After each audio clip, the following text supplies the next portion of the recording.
Queridos irmãos, boa noite. Um dia de alegria para nós estarmos na casa do Senhor. Vamos agora para o momento em que Deus fala conosco por meio da sua palavra. E caso você nos visite, nós temos o costume aqui na igreja de pregar a palavra de Deus de forma sequencial. A gente escolhe um livro da Bíblia e nele vai pregando do início do primeiro capítulo até ao último. Nós estamos pregando o Evangelho de Marcos e hoje chegamos ao capítulo de número 9.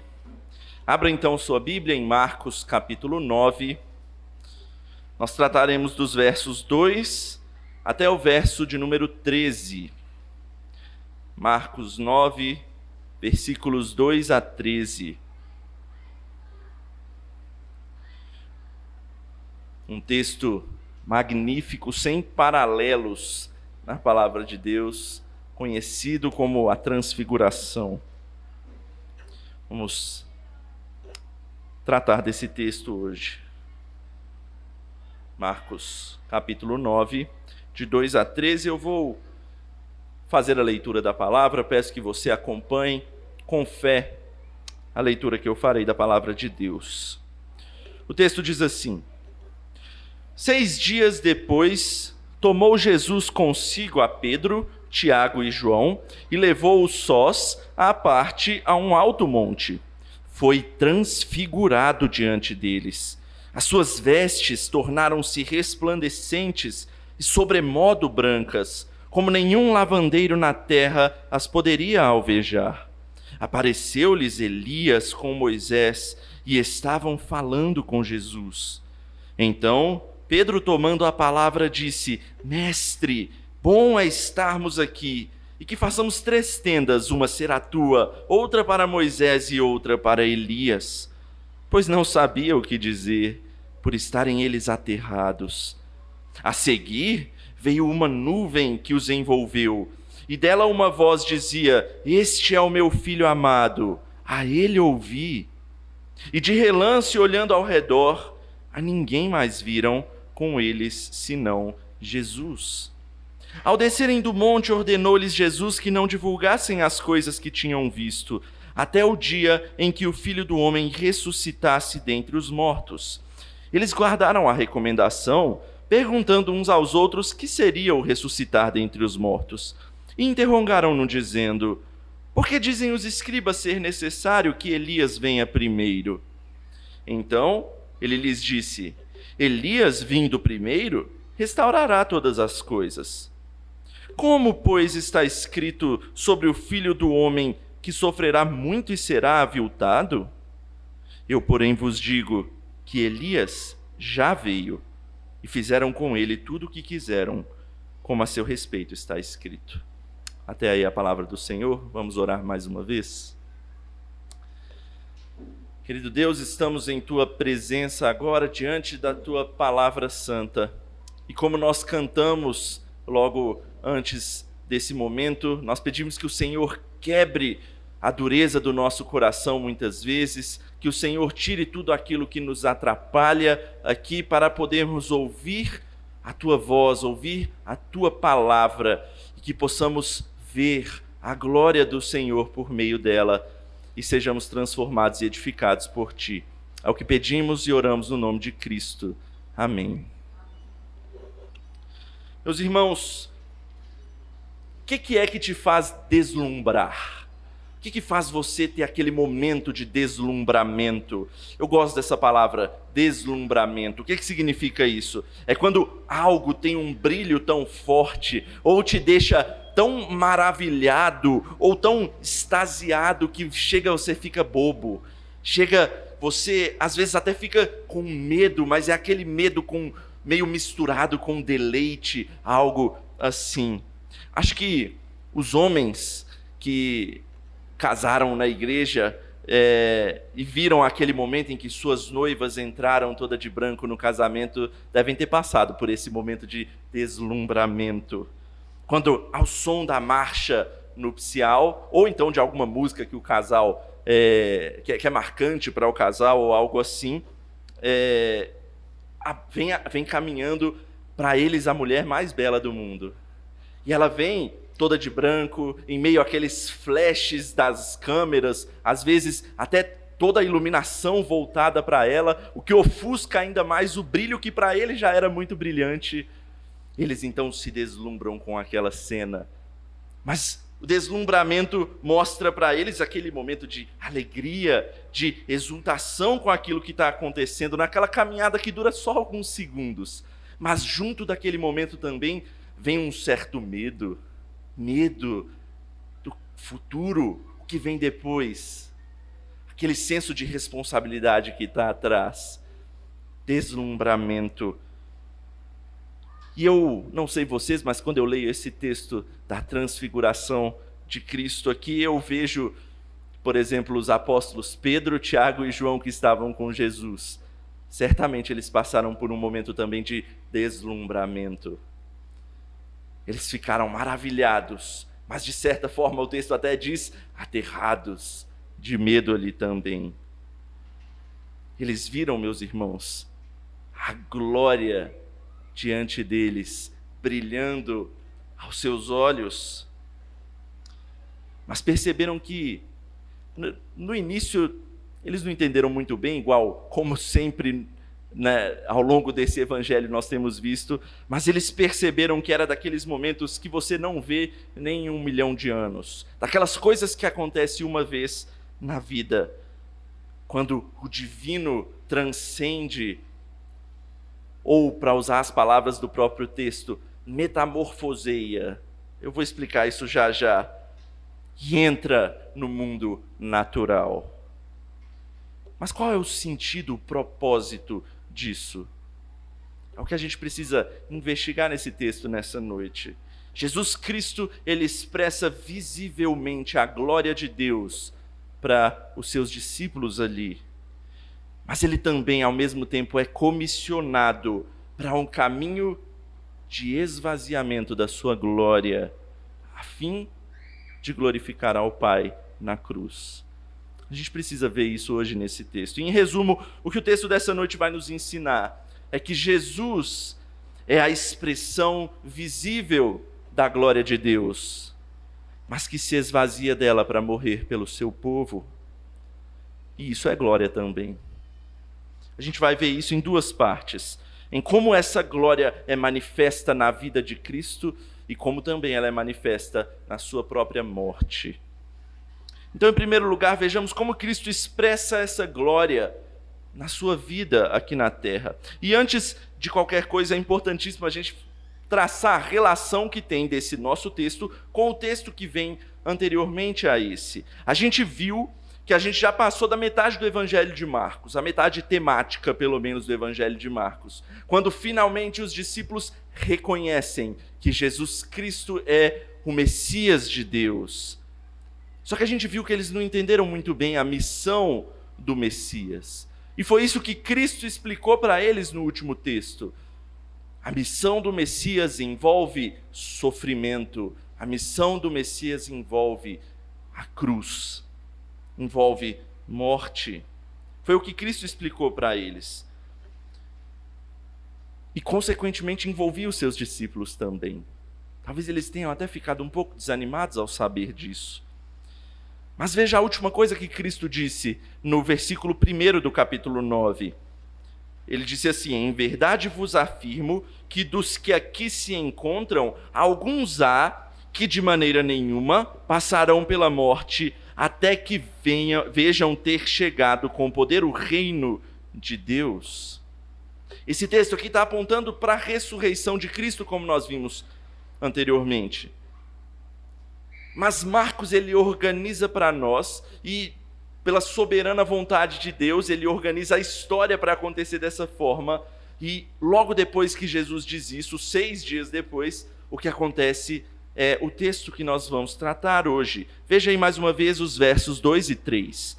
6 dias depois, tomou Jesus consigo Pedro, Tiago e João e levou-os sós à parte a um alto monte. Foi transfigurado diante deles. As suas vestes tornaram-se resplandecentes e sobremodo brancas, como nenhum lavandeiro na terra as poderia alvejar. Aqui os discípulos estão tendo uma prévia desse reino de Deus que Cristo falou ali no versículo 1 do capítulo 9. Jesus os leva justamente com esse intuito de que eles vejam aquilo.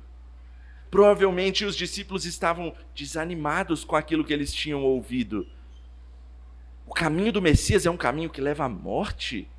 E eu tenho que passar por isso também. Imagino o que estava passando pela mente deles ao ouvir tal coisa. Jesus então os leva ali naquele alto monte para mostrar algo mais. Para mostrar algo mais encorajador, vamos dizer assim. Jesus chama os discípulos mais próximos dele, Pedro, Tiago e João, para subir ao monte com ele. E Marcos diz que algo extraordinário acontece. Jesus foi transfigurado diante deles. Essa palavra no grego é a mesma palavra que para nós hoje é metamorfose. No grego, metamorphon. Eu aprendi na escola que metamorfose é uma transformação daquelas radicais, que transforma no aspecto, na estrutura, na natureza daquilo que é transformado. E o exemplo que a gente que sempre vem na cabeça, obviamente, é o da borboleta, né? Antes lagarta, vai para o casulo, se transforma e vira uma bela borboleta. E cada evangelista vai mostrar essa transformação, essa transfiguração, essa metamorfose, à sua maneira. Marcos, ele diz para nós que as roupas de Jesus ficaram tão brancas, mas tão brancas que não importa a quantidade de sabão que o lavandeiro usasse, que ela não ia ficar, que ele não ia conseguir fazer qualquer roupa nesse mundo ficar tão branca quanto aquela. Nem hoje com Vanish a gente conseguia fazer isso. Mateus, ele acrescenta para nós que o rosto de Jesus, ele resplandecia como a própria luz do sol diante deles. Jesus, ele passa por essa metamorfose. A gente não sabe como é, não é bem explicado aqui para nós o que aconteceu. Talvez tenha sido num piscar de olhos ali para eles, a gente não sabe. Mas tem uma parte na Bíblia que a gente pode se lembrar, que lembra um pouco isso daqui. Não sei se você lembra, mas tem um caso lá em Êxodo com Moisés. Moisés, ele estava num alto monte também, e ele faz uma pergunta ousada para Deus. Ele fala: Deus, deixe-me ver a sua glória. E Deus, ele diz que não, porque quem ver a glória de Deus face a face iria perecer. Mas Deus, ele deixa um gostinho para Moisés. Ele fala para Moisés se esconder atrás da pedra. E quando a glória de Deus passasse, Deus ia deixar que Moisés visse pelo menos o seu rastro.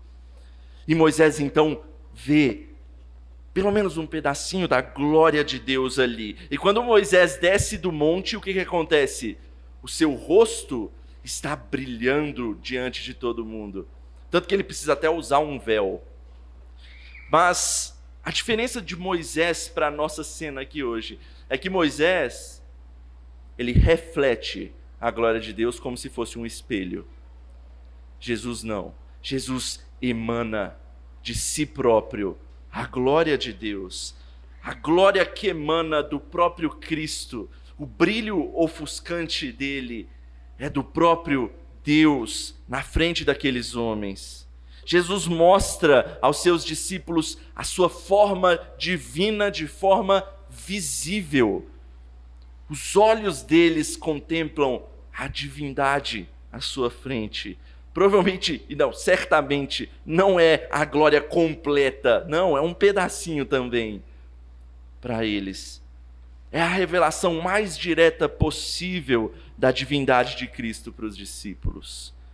O escritor aos Hebreus, ele, no início da sua epístola, ele coloca em palavras para nós o que isso quer dizer. Ele diz lá no versículo 3, e ele, Cristo, falando de Cristo, é o resplendor da glória, a expressão exata do ser de Deus. A primeira coisa que deveria vir à cabeça dos discípulos nesse momento é um sentimento de adoração, de reverência. Eles estão diante da majestade do Senhor. E obviamente o que Cristo queria ali para eles naquele momento era que eles se encorajassem e tivessem um entendimento mais profundo de quem ele era. Os discípulos deveriam pensar algo como: não importa qual caminho ele vai tomar, ele é Deus, ele é o próprio Deus. Não importa qual caminho eu vou tomar, se eu estou com ele, eu posso confiar. Era isso que Cristo queria que eles vissem ali. E essa é a primeira coisa que nós precisamos refletir ao ler isso daqui. Cristo, ele é o Senhor em toda a sua majestade e glória. Não existe escuridão que não possa ser ofuscada pelo brilho da sua luz. Meu irmão, se você está com Cristo, você pode confiar, você pode crer. Não existe treva nenhuma na sua vida que ele não possa ser ofuscada pelo brilho da luz dele. Ele é Deus em toda a sua majestade e glória. É a primeira coisa que a gente vê aqui. Mas tem mais. Esse é um evento ímpar na Escritura, na história. E nos mostra mais do que essa expressão gloriosa, visível de Deus em Jesus Cristo. Nos mostra também que a história profetizada lá no Antigo Testamento, ela está se cumprindo aqui. Ela está se cumprindo. Olha o versículo 4, o que ele mostra para nós na sequência. Apareceu-lhes Elias com Moisés e estavam falando com Jesus. Meu irmão, esse é um evento todo extraordinário. Certamente já vem perguntas na nossa cabeça. Elias? Moisés? Espera aí, o que eles estão fazendo aí? O que eles estão conversando? Por quê? Como é que eles apareceram? Deve vir um tanto de perguntas na nossa cabeça quando a gente lê isso daqui. O que eles estavam conversando? O evangelista Lucas, lá no seu evangelho, diz para nós. Está escrito lá que eles falavam sobre a sua iminente partida em Jerusalém. Vocês lembram, logo na história anterior, quando Jesus falou qual era a missão dele, o que Pedro fez? Pedro chamou Jesus de lado assim e falou: Jesus, não fala esse tipo de coisa não, Jesus. A Bíblia diz que ele reprovou aquilo que Jesus estava falando. Pedro estava querendo evitar que Jesus tomasse esse caminho daqui, o caminho da partida dele em Jerusalém. Mas Elias e Moisés que aparecem, eles vêm justamente para falar sobre isso, para confirmar, para encorajar Cristo a seguir com a sua missão nessa terra. As perguntas do porquê e como eles apareceram ali não são tão importantes para nós aqui. A gente pode responder e deve olhar mais especificamente para quem são ou quem foram Elias e Moisés. E isso vai dizer algumas coisas para nós. Moisés, a gente até falou um pouquinho dele antes, é aquele quem trouxe a lei de Deus para o seu povo. E onde ele fez isso? Justamente num monte também. E quando ele fez isso, o que estava diante dele também? A glória de Deus. A glória de Deus ali para Moisés era demonstrada por meio de densas nuvens, raios, trovões. E ali Moisés então recebe a lei de Deus. Elias.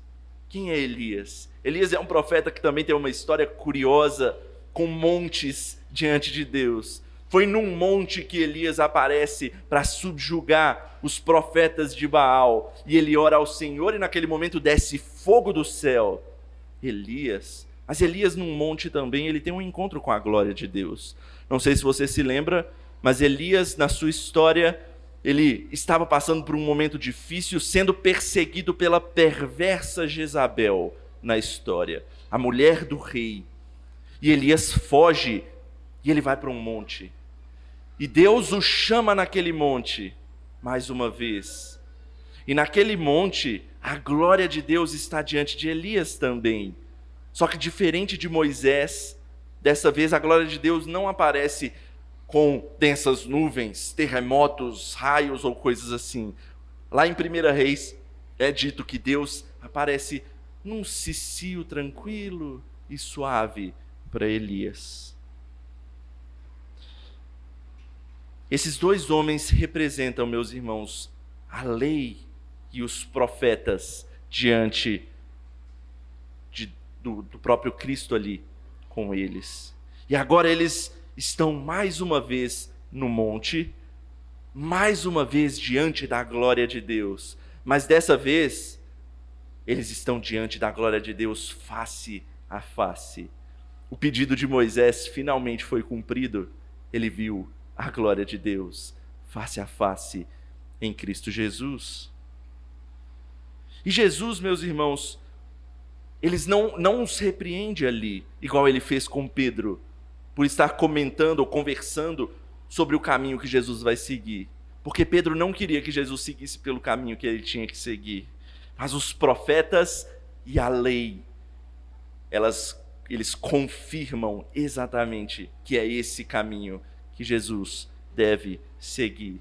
Elias e Moisés, eles estão vendo diante de si a história seguir e se cumprir. Jesus, meus irmãos, ele é o resplendor da glória, ele é também o cumprimento da lei e das profecias do Antigo Testamento, mostradas aqui quase que de forma visível para nós. Está ali a lei e os profetas representados, meio que passando o bastão e falando, é ele, era tudo para ele, e é ele que vai completar. E como é que os discípulos respondem a essa situação toda? Veja aí o verso 5. Então, Pedro, tomando a palavra, disse: Mestre, bom é estarmos aqui, e que façamos 3 tendas, uma será tua, outra para Moisés e outra para Elias. Pois não sabia o que dizer, por estarem eles aterrados. Pedro, meus irmãos, sempre Pedro toma a palavra. Mas o próprio texto diz que ele não estava muito bem sabendo o que ele estava dizendo ali. Ele estava deslumbrado com a situação. A euforia de Pedro primeiro se vê na sua primeira frase ali. Mestre, bom é estarmos aqui. A gente só consegue ficar na imaginação. Imagina ele vendo a olhos nus, aos seus próprios olhos, aquela cena maravilhosa. Ele, antes desanimado com o que ele tinha ouvido de Jesus, do caminho que eles deveriam seguir, agora ele vê algo que muda completamente a perspectiva. Eufórico, ele diz: é bom estarmos aqui. É como se ele estivesse dizendo: a gente não precisa de mais nada, vamos ficar aqui mesmo. Desse jeito é a melhor coisa que a gente tem para fazer aqui, diante de Deus, e Deus visivelmente aos meus olhos. Tanto que Pedro fala uma coisa em seguida que já não é tão inteligente assim. Ele vira e fala: vamos fazer umas tendas. Uma tenda para você, uma tenda para Elias, uma tenda para Moisés. A primeira ideia de Pedro com essas tendas aqui certamente é querer manter aquela situação, obviamente. A glória celeste encheu a terra naquele momento, e para Pedro bastava alojá-los ali. Pedro ainda não entendeu bem. Ele ainda está com os olhos embaçados, você lembra? Ele ainda não sabe que o único caminho que preenche o abismo entre o céu e a terra é necessário o caminho de cruz.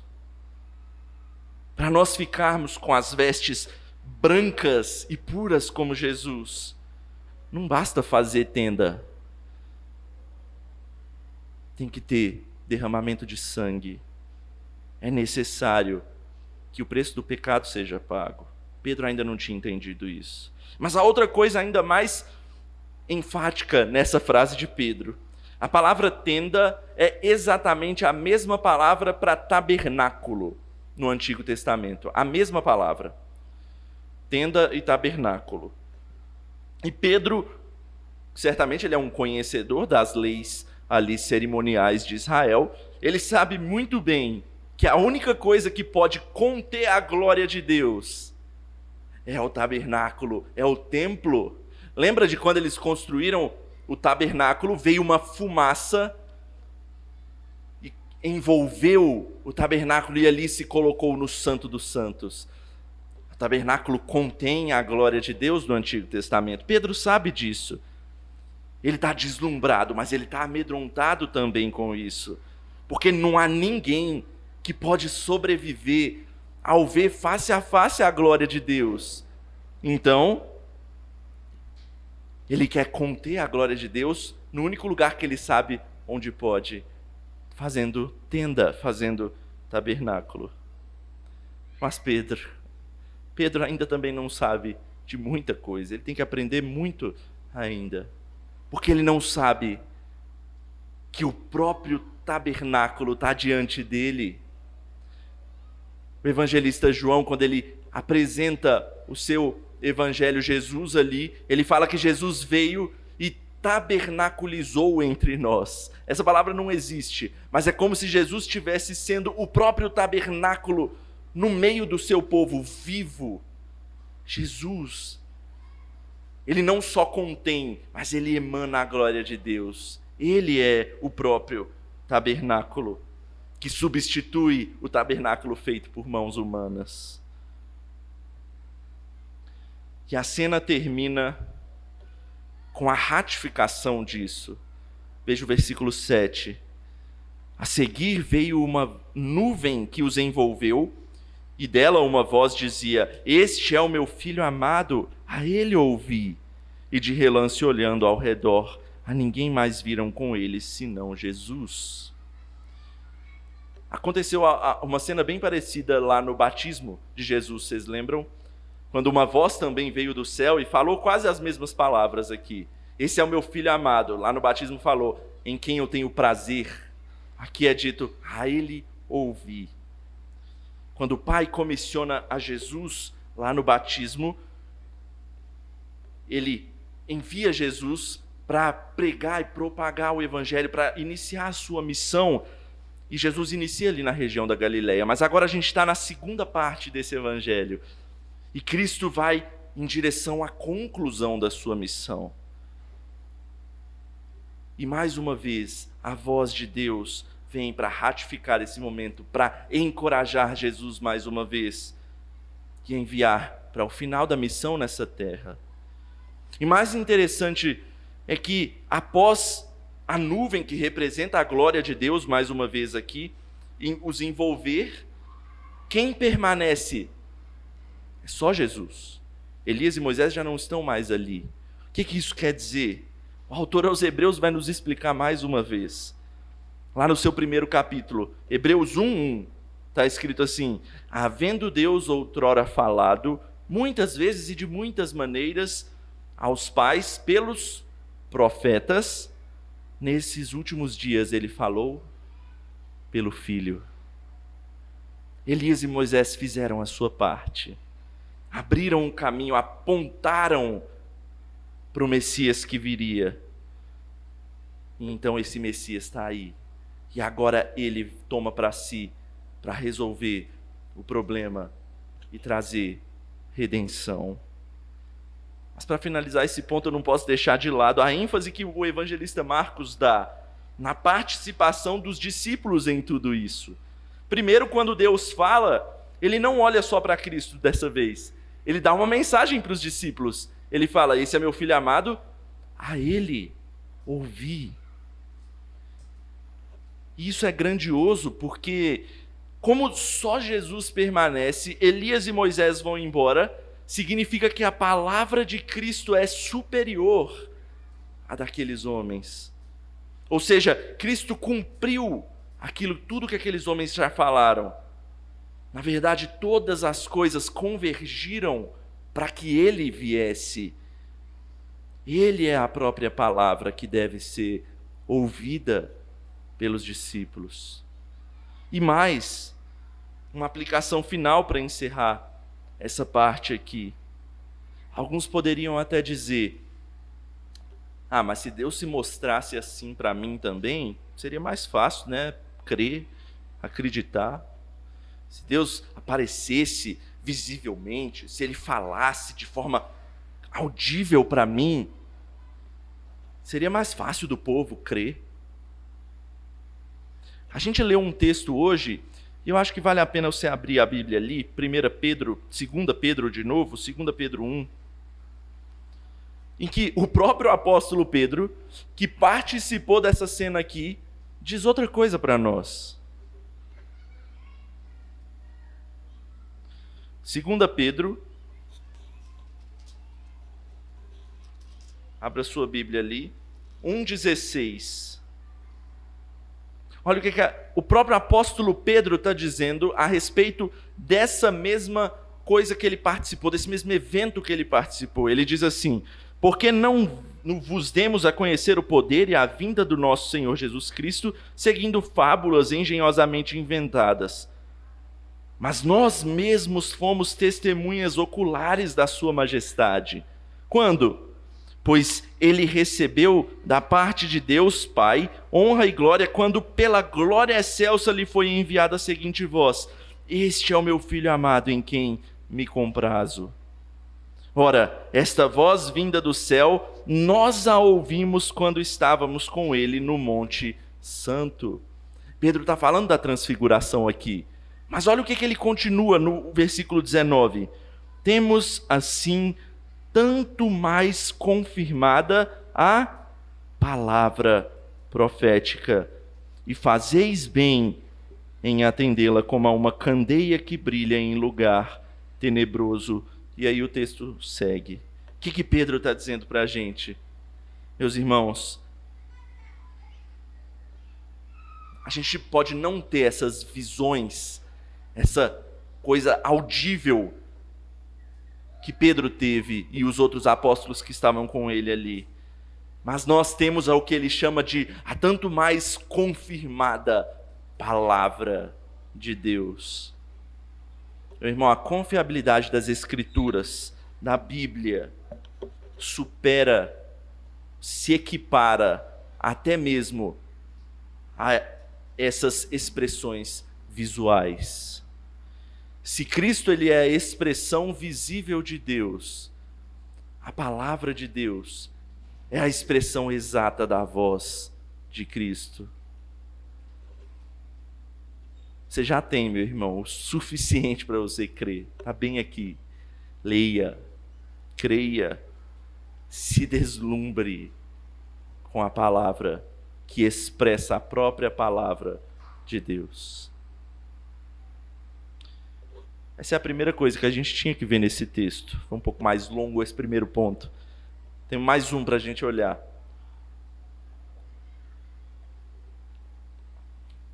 Há uma segunda forma de expressão da glória divina de Cristo que a gente precisa olhar nesse texto. Não tão aparente quanto a que a gente viu aqui na transfiguração, mas é de suma importância. É a glória expressa na morte de Cristo. Vamos tentar entender isso. Essa é a segunda coisa que a gente precisa ver. Veja a continuação do texto aí no versículo 9 da sua Bíblia. Ao descerem do monte, ordenou-lhes Jesus que não divulgassem as coisas que tinham visto, até o dia em que o Filho do Homem ressuscitasse dentre os mortos. Isso aqui já está comum para a gente que está acompanhando Marcos. Jesus muitas vezes dá essas ordens de silenciar para as pessoas. Ele fala, não fala disso não. Guarda para você, pelo menos por enquanto. E essa aqui é a última vez que Jesus vai fazer isso no Evangelho de Marcos. E é também a única vez que Jesus dá um prazo de validade para esse pedido de silenciar. Ou seja, as coisas estão mudando, meus irmãos. Está chegando o tempo, está concluindo a missão. Como o fim da missão já está próximo, em breve todas as coisas vão poder ser anunciadas. Mas agora Jesus pede mais uma vez que eles não digam nada. Tem um grande pregador chamado Tim Keller que ele comenta esse fato e ele explica que é porque o sentido pleno desse episódio só vai vir para eles de fato na ressurreição. Quando Jesus de fato passar pela crucificação e ressuscitar. Só ali que eles vão entender plenamente isso. Mas ele também lembra algo importante. Jesus, quando ele diz isso aqui, ao falar sobre a ressurreição, obviamente está implícito que ele está falando sobre a morte. Porque para Jesus ressuscitar, ele vai precisar passar pela morte. Jesus está voltando esse assunto para os discípulos. E eles, os discípulos, mais uma vez, se mostram com os olhos embaçados para entender, para ver. Veja o versículo 10. Eles guardaram a recomendação, perguntando uns aos outros que seria o ressuscitar dentre os mortos. Então eles aproveitaram que estavam a sós com Jesus na descida do monte e resolveram questionar, interrogar Jesus a respeito desse assunto. Aparentemente eles tiveram uma ideia. Vamos ver isso aqui. Versículo 11. E interrogaram-no dizendo: por que dizem os escribas ser necessário que Elias venha primeiro? Essa é uma profecia do Antigo Testamento, de Elias vir antes. E a gente leu ela no culto hoje, lá em Malaquias, capítulo 4, que fala justamente sobre a vinda de Elias também. Mas lá tem mais do que isso. O teor dessa profecia ali em Malaquias, eu vou lembrar algumas coisas que estão escritas lá para você. Lá está escrito assim, que Deus faria nascer o sol da justiça, e esse sol da justiça traria salvação para aquele povo, e os perversos seriam destruídos. Mas diz mais, no versículo 4 do capítulo 4 de Malaquias, diz também que a lei de Moisés seria lembrada, e em seguida seria enviado o profeta Elias, o qual converteria os corações para que Deus não viesse a ferir a terra com maldição. Vocês conseguiram fazer uma ligação desse texto de Malaquias com o evento da transfiguração? Quantas coisas aqui são parecidas? O sol da justiça viria. Como é que estava Jesus na transfiguração? O seu rosto resplandecia como a luz do sol. A profecia fala da lei de Moisés. A profecia fala da vinda de Elias. Quem apareceu? Moisés, Elias. E a glória de Deus vem e envolve aqueles homens. A glória de Deus como eles conheciam, né? A densa nuvem aparece ali para eles. Eu preciso então que vocês notem aqui qual a intenção dos discípulos ao fazer essa pergunta. Eles não estão questionando aqui porque surgiu essa curiosidade, não. Eles estão sugerindo que o que aconteceu agorinha ali naquele monte, sendo cumprimento dessa profecia, remove, ou para eles, removeria a necessidade do Filho do Homem ir à cruz, porque o sol da justiça veio trazer salvação, Elias apareceu e então Deus não precisará ferir a terra com maldição. Esse era o que eles queriam, esse é o desejo deles ao fazer essa pergunta para Jesus Cristo aqui. Mas a resposta de Jesus vem para ensinar para eles e para ensinar muita coisa para nós também. Versos 12 e 13 de Marcos. Então, ele lhes disse: Elias, vindo primeiro, restaurará todas as coisas. Como, pois, está escrito sobre o Filho do Homem que sofrerá muito e será aviltado. Eu, porém, vos digo que Elias já veio e fizeram com ele tudo o que quiseram, como a seu respeito está escrito.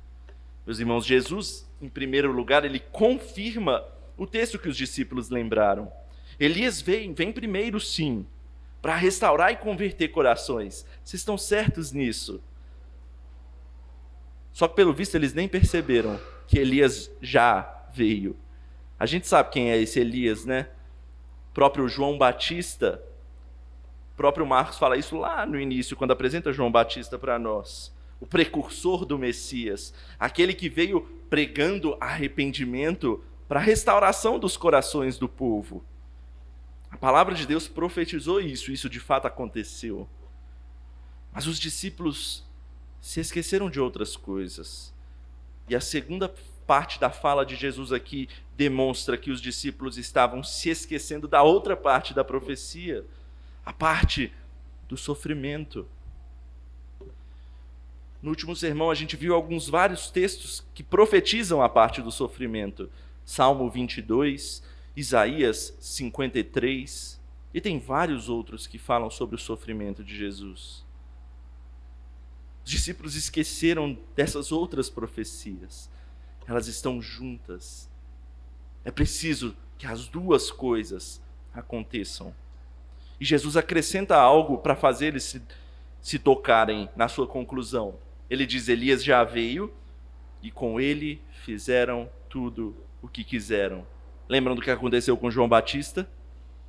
Lá na festa de Herodes ele foi preso, estava preso na prisão lá, e então a mulher de Herodes ali, Herodias, pede a cabeça de João Batista.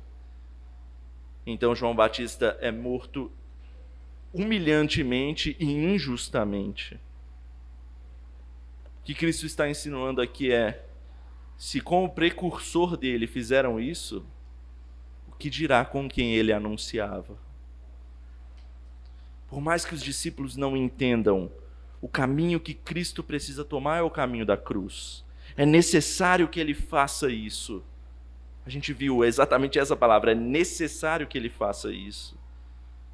E na transfiguração nós tivemos uma antecipação da glória de Cristo quando ele retornar. Cristo resplandecendo divinamente diante deles para encorajar seus discípulos. Mas aquilo foi só uma pontinha da verdadeira e infinita glória de Deus.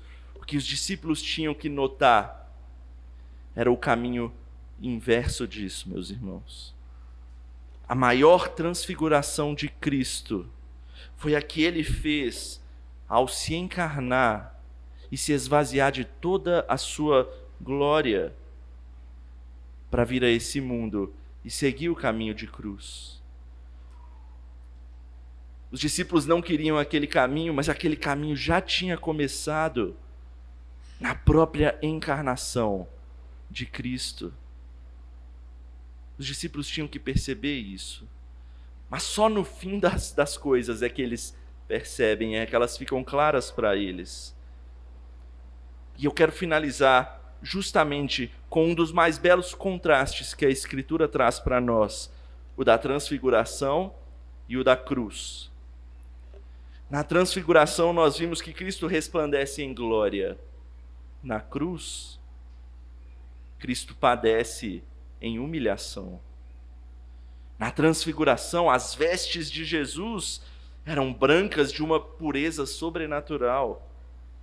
Na cruz, elas são rasgadas, manchadas de sangue, cheiro de morte.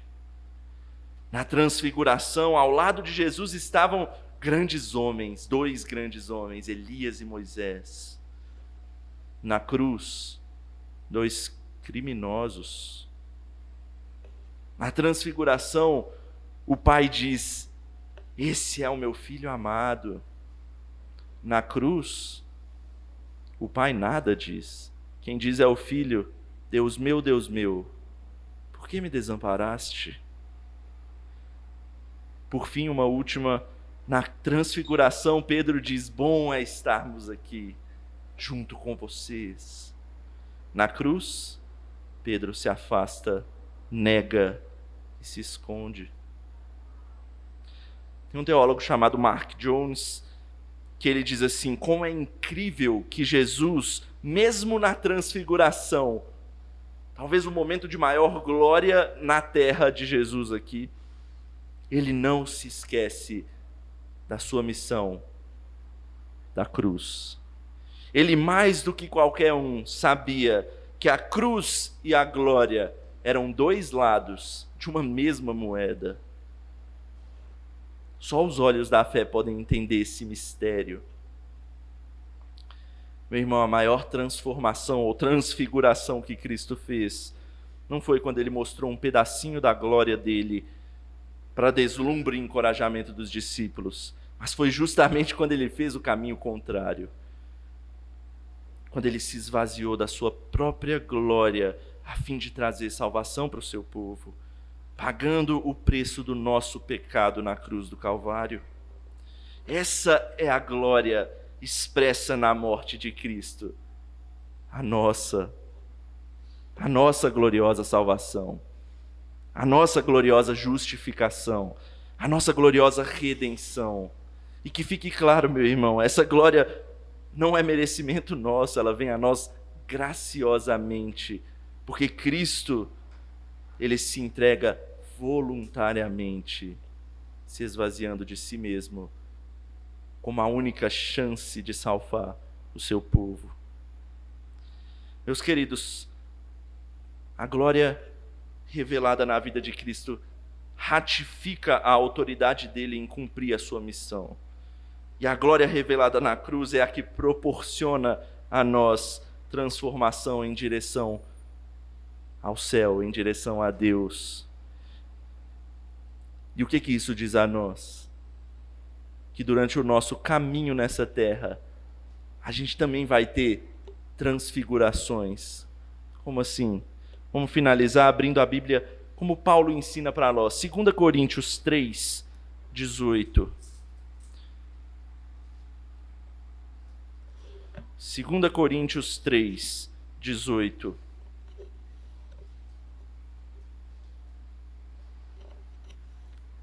Segunda Coríntios 3:18, a palavra de Deus diz assim: e todos nós, com o rosto desvendado, contemplando como por espelho a glória do Senhor, somos transformados, e essa palavra aí é a mesma, metamorfon, transfigurados, a mesma que está usada lá em Marcos, de glória em glória, na sua própria imagem, como pelo Senhor, o Espírito. Cristo, o Deus Todo-Poderoso de glória infinita, se esvazia da sua glória, morrendo morte de cruz para que você fosse transformado, transfigurado de glória em glória, para que você fique cada vez mais parecido com Ele. A sua própria imagem é o que Paulo diz para nós. E o que Cristo, para voltar à ilustração que eu usei no início, Ele é o noivo, Ele está fazendo, é justamente transfigurando a sua noiva, a igreja. O que Ele faz? Ele a lava com o seu sangue, tira as suas manchas, lhe dá novas vestes, vestes brancas como a dele. E em breve Ele diz que virá buscá-la. E o texto de hoje nos deu um gostinho de como essa cena vai ser gloriosa.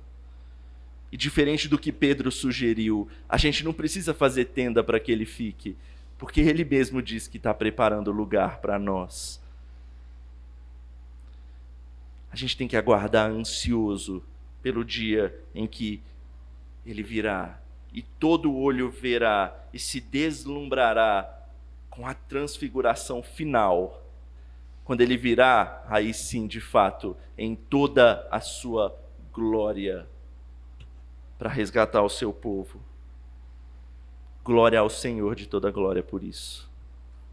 Vamos orar? Santo e eterno Deus, glorificado seja o nome do Senhor, ó Pai, por nos permitir participar, ó Pai, desse momento aqui junto em comunhão com a Tua igreja para ouvir a Tua voz. Isso é parte da sua glória sendo revelada a nós aqui, Pai. Que o Senhor possa nos abençoar para que sejamos cada vez mais edificados e abençoados pela Tua palavra. E que sejamos transformados de glória em glória, até o dia em que seremos como o Senhor. Nós ansiamos pelo dia em que o Senhor retornará em toda a sua glória, para resgatar aqueles que são seus. Pedimos que o Senhor, ó Pai, nos ajude a estar preparados para esse momento. É o que oramos no nome de Cristo Jesus. Amém. Meus irmãos, vamos